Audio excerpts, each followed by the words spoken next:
अस्सलाम वालेकुम फ्रेंड्स जी मेरे दोस्तों, मैं हूं इंजीनियर रजा और आप देख रहे हैं हमारा YouTube channel Irtaza technical solution. ये वीडियो उन लोगों के लिए है जो अपना सोलर सिस्टम खुद लगवाना चाहते हैं और इसमें सिलेक्शन करना चाहते हैं कि हम कौन सा डीसी ब्रेकर लगाएं, कौन से एसी ब्रेकर लगाएं, प्रोटेक्शन डिवाइस लगाएं, कौन सी चीज़ें हमें अपने डीबी बॉक्स में इंस्टॉल करनी चाहिए। ठीक है, ये वीडियो टोटली डीबी बॉक्स के ऊपर है। पैनल और इन्वर्टर अगर आपके पास है तो आपने डीबी बॉक्स का इंतखाब करना है कि आपने अपने 3 किलोवाट के साथ, 5 किलोवाट, 8 किलोवाट के साथ कौन सा डीबी बॉक्स यूज करना है। और इसमें मैं आपको सबसे पहले इस वीडियो में हाइब्रिड का जो डीबी बॉक्स है उसके मुताबिक बताऊंगा। तो इंशाल्लाह नेक्स्ट वीडियो में आपको नेट मीटरिंग वाला ऑन ग्रिड का जो डीबी बॉक्स है उसके रिलेटेड हम डिस्कस करेंगे। जी फ्रेंड्स, अगर आप हमारे चैनल पे न्यू है काइंडली इसको सब्सक्राइब करें, वीडियो को लाइक करें ताकि इस तरह की वीडियो आप तक पहुंचती रहे। चलिए दोस्तों, वीडियो के मेन पॉइंट की तरफ बढ़ते हैं। सबसे पहले ये आपके अगर आपके पास 3 किलोवाट का इन्वर्टर है या 5 किलोवाट का या फिर 8 किलोवाट का इन्वर्टर है तो आपने उसके साथ डीबी बॉक्स कौन सा यूज करना है। तो उसमें ये करना है कि आपने जो इन्वर्टर होता है, इन्वर्टर की दो, एक इनपुट होती है, एक आउटपुट होती है। इन्वर्टर को आपने वापडा की सबसे पहले मेन सप्लाई देनी है। उसके लिए आपने क्या करना है, एक मेन ब्रेकर आपने यूज करना है। ठीक है, मेन ब्रेकर आप 40 एम्पियर का लगा ले या 63 एम्पियर का 2 पोल एसी 2 पोल ब्रेकर यूज करना है। ठीक है, एक ब्रेकर आपने मेन पे इस्तेमाल करना है और इसके साथ जो मेन चीज है आपने क्या करना है कि वोल्ट प्लस एम्पियर की प्रोटेक्शन डिवाइस आपने लगानी है। ठीक है, ये बहुत ही जरूरी है। अगर वापडा की तरफ से वोल्टेज कम या ज्यादा होते हैं या कोई चीज पीछे से शॉर्ट होती है तो हमारी जो करंट की आपने जो सेटिंग की है इसमें 16 एम्पियर, 20 एम्पियर जितनी भी मेन पे करंट आपने लगानी है तो उसके लिए आपने वोल्ट प्लस एम्पियर की प्रोटेक्शन डिवाइस टॉमसन की लगा लें या मोरा की लगा लें, किसी भी कंपनी की आप लगा सकते हैं।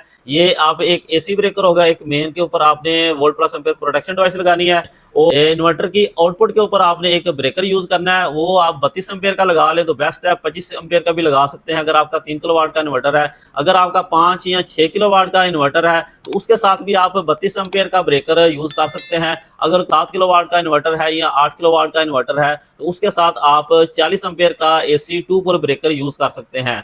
और इसके अलावा आपने इसमें प्रोटेक्शन करनी है। इसमें यह है कि आउटपुट लोड के ऊपर भी आपने वोल्ट प्लस एम्पियर की प्रोटेक्शन डिवाइस लगा देनी है।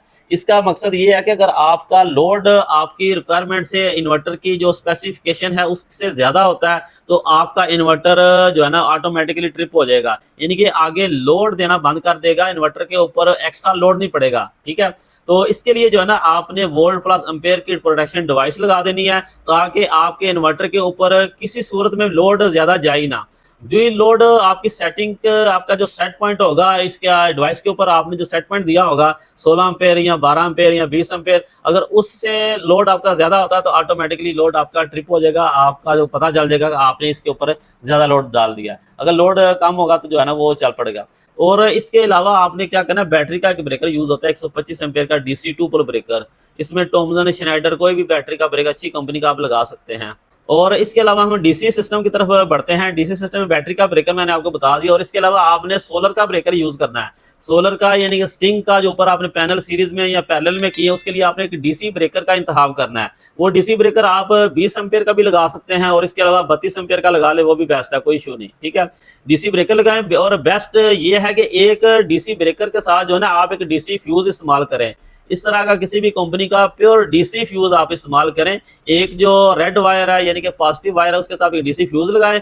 डीसी फ्यूज से सप्लाई आपकी जाएगी डीसी ब्रेकर में, डीसी ब्रेकर से आपकी जो सप्लाई है फिर इन्वर्टर तक जाएगी। ठीक है, तो ये चीजें आपने लगा लेनी है। और दो ब्रेकर मैंने आपको बता दिए हैं, एक मेन पे ब्रेकर और एक लोड के ऊपर जो है ना आपने ये वाला ब्रेकर इस्तेमाल करना है। लोड के ऊपर भी एसी 2 पोल ब्रेकर एक लोड के ऊपर इस्तेमाल करना है और इसके अलावा प्रोटेक्शन डिवाइस इस्तेमाल करनी है। ठीक है, और इसके अलावा जो है ना एक हाइब्रिड में हम इस्तेमाल करते हैं चेंज ओवर, यानी कि आपका लोड वापडा के ऊपर भी चल सकता है और सोलर के ऊपर भी चल सकता है और उसके क्रॉस आप एक चेंज ओवर ला सकते हैं। वो लगा सकते हैं, रोटरी चेंजर लगा लें या ब्रेकर टाइप चेंज ओवर लगा लें।